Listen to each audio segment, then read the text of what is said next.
of his hand. MIA wiped her hands on her apron and walked over, careful to keep her expression composed. "Everything all right?" she asked, her voice steady. "Perfect," he said with a small smile. "That was one of the best burgers I've had in a long time." She chuckled lightly, the compliment catching her off guard. "Well, I'll let the cook know. He'll appreciate hearing that." For a moment Clint didn't say anything. He simply looked at her, and in that brief silence it felt like he was studying her, not in a judgmental way, but with a kind of curiosity that made her feel exposed yet oddly seen. "You've got a good energy about you," he said finally. "You remind me of someone I knew a long time ago." I blinked, unsure how to respond. Was this a compliment, a memory? She couldn't tell. "Well, thank you," she managed, her cheeks warming. "I just tried to get through the day like everyone else." He nodded, his eyes glinting with something she couldn't quite place. "That's the trick, isn't it? Just getting through." Before she could respond, he reached into his pocket and pulled out a few bills. He placed them on the table along with a folded piece of paper. "Keep the change," he said, standing up, "and read this when you get a moment." MIA stared at the note, her heart pounding. "Thank you," she said softly, unsure if he even heard her. As he walked toward the door, the bell above it jingled as he left, and just like that he was gone. For a few moments she stood frozen by the booth, staring at the note as if it might burn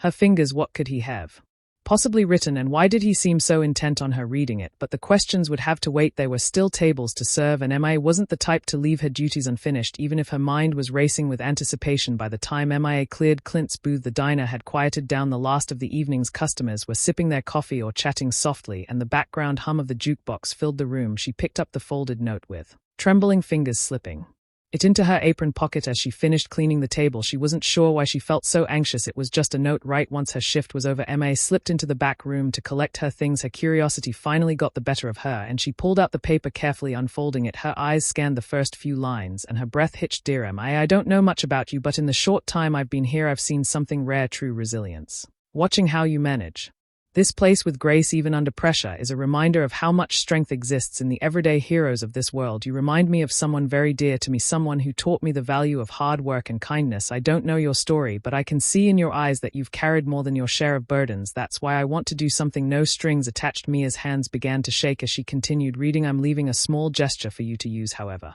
you see fit, whether it's for your child, your future, or simply a moment of rest. I hope it brings you some peace. People like you deserve to be seen, and I see you." Folded inside the note was a check. Mia's heart nearly stopped when she saw the amount, $10,000. Her knees buckled, and she sat down hard on the bench in the back room, tears streaming down her face. It wasn't just the money, though, that was life-changing in itself. It was the words, the acknowledgement, the feeling that someone as accomplished and legendary as Clint Eastwood had taken the time to notice her, to care for someone who often felt invisible in the world. It was overwhelming, but even as she tried to process it all, one question remained: why her, and what was she going to do with this unexpected gift? MIA sat in the back room for what felt like hours, her mind swirling with emotions. The check in her hands felt surreal, like something out of a dream. She thought about the bills stacked on her kitchen counter, the second-hand sneakers her son Jordan had been wearing for months, and the leaky faucet in their tiny apartment that she couldn't afford to fix. This money could change so much, but beyond the financial relief, Clint's words lingered in her mind. "You remind me of someone very..."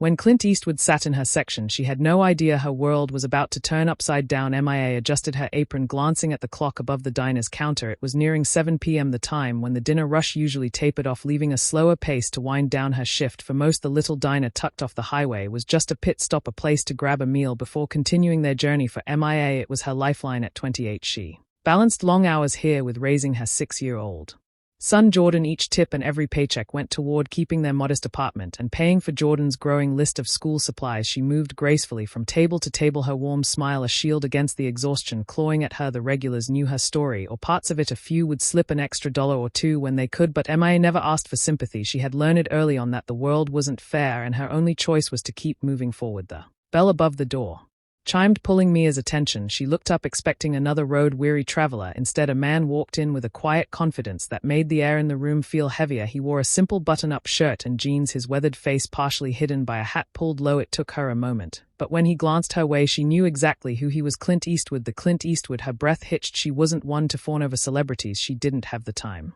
or energy for it, but this was different. Clint Eastwood was an icon, someone her late father used to talk about while they watched old westerns together. For a brief second, memories of those moments flickered in her mind, but she didn't have time to dwell. Clint settled into a corner booth, and MIA knew it was her turn to serve him. But this wasn't just another customer, and something about his quiet presence made her pulse quicken. MIA grabbed her notepad and pen, took a deep breath, and approached the booth. As she got closer, she Noticed the subtle details, his hands slightly weathered but steady resting on the table, the piercing eyes beneath the brim of his hat that seemed to see everything without giving much away. He looked up as she stopped beside him, his expression calm, almost unreadable. Good evening, she began, her voice steadier than she expected. What can I get started for you? He glanced at the menu briefly before setting it aside. Just a coffee and a burger, medium rare, no onions. Simple enough. Mia jotted it down, but she couldn't ignore the faint tremor in her hand as she turned to leave. Clint's voice stopped her. Busy night. She turned back to him, surprised. Most customers didn't bother with small talk unless they were regulars. Not too bad, she replied, smiling faintly. Keeps me on my toes. He nodded, his expression softening just slightly. You've got a good pace, not easy to keep up in a place like this. She blinked, unsure how to respond. Was he complimenting her? Clint Eastwood, a man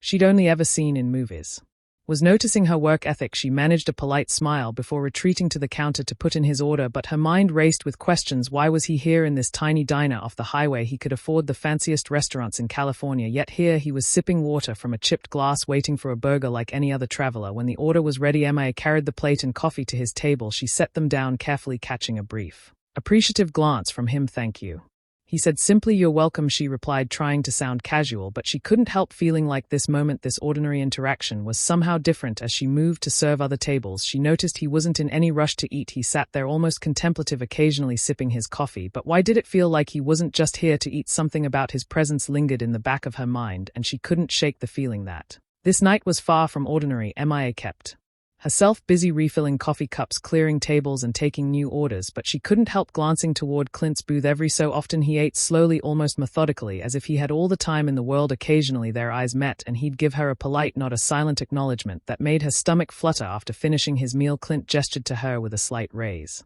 To me, who was that person, and what had made Clint Eastwood of all people see something in her? It wasn't just the money or the note, it was the way he had looked at her with a kind of respect and recognition that she hadn't felt in years. Mia wiped her tears and took a deep breath. She knew she couldn't keep this to herself, so she called her best friend Tasha, who had been her rock through countless struggles. Within minutes, Tasha was at the diner sitting across from Mia in one of the empty booths. Wait, Tasha said, holding up her hands as Mia handed her the note. You're telling me Clint Eastwood left you this? Mia nodded, her eyes still puffy from crying. I don't even know why. I didn't do anything special. Tasha read the note silently, her eyes widening with each word. When she got to the check, she let out a low whistle. Girl, this is insane. Do you know what this could mean for you and Jordan? I know, Mia said, her voice barely above a whisper, but it doesn't feel real. Why would someone like him care about someone like me? Tasha reached across the table and grabbed Mia's hands. Because he saw you, Mia. He saw what I've seen all along. You work harder than anyone I know, and you never let life break you. People notice that kind of strength. Mia stared down at the check, her heart heavy with gratitude, but also with doubt. What if I don't deserve it? What if this is some kind of mistake? It's not a mistake, Tasha said firmly. You do deserve it.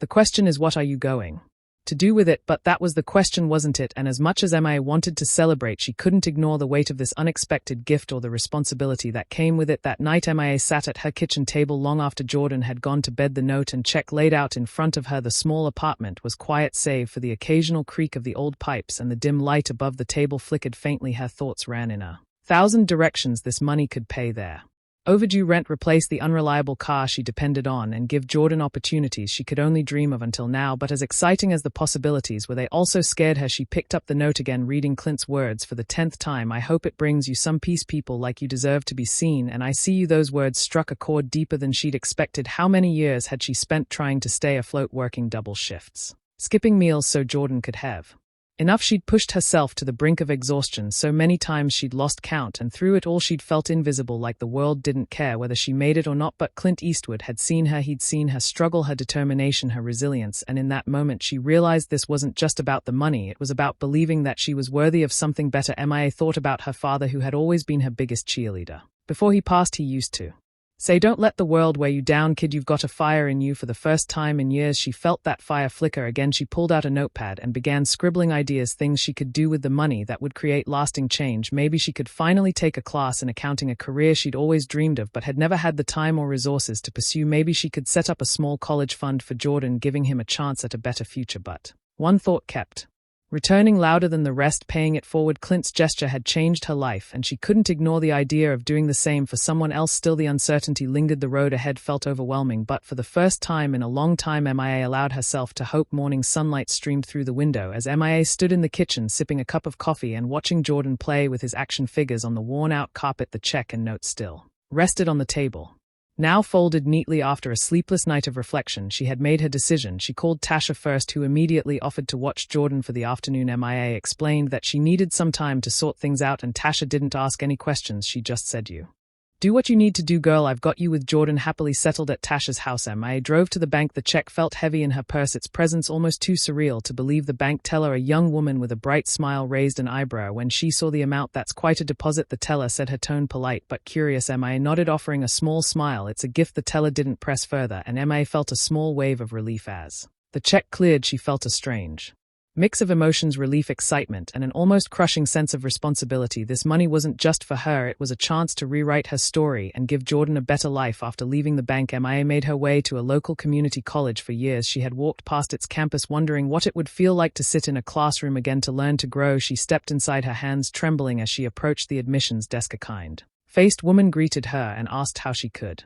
help. "I'd like to enroll," MIA said, her voice steady despite the nervous flutter in her chest. "In accounting." The woman smiled warmly. "You're in the right place. Let's get you started." As MIA filled out the paperwork, she felt a sense of purpose she hadn't known in years. This wasn't just about her anymore. It was about showing Jordan that it was never too late to chase your dreams, no matter how impossible they might seem. But as MIA walked out of the admissions office, a new thought struck her. What if this was only the beginning? What if Clint's gesture wasn't just a gift but a spark to light a much bigger flame? Weeks turned into months, and the changes in Mia's life were nothing short of transformative. She balanced her shifts at the diner with evening classes at the community college, and while it wasn't easy, there was a newfound determination in her stride. Jordan noticed too. He'd proudly tell his friends, "My mom's going to college." MIA couldn't help but smile every time she heard it, but it wasn't just her own life that MIA wanted to change. Inspired by Clint's gesture, she began setting aside a portion of the money for a small fund to help others in her community, whether it was a struggling single parent needing groceries or a student unable to afford textbooks. MIA quietly stepped in, giving back in ways that Clint's note had encouraged her to. One evening, as MIA flipped through her accounting textbook at the kitchen table, Jordan tugged at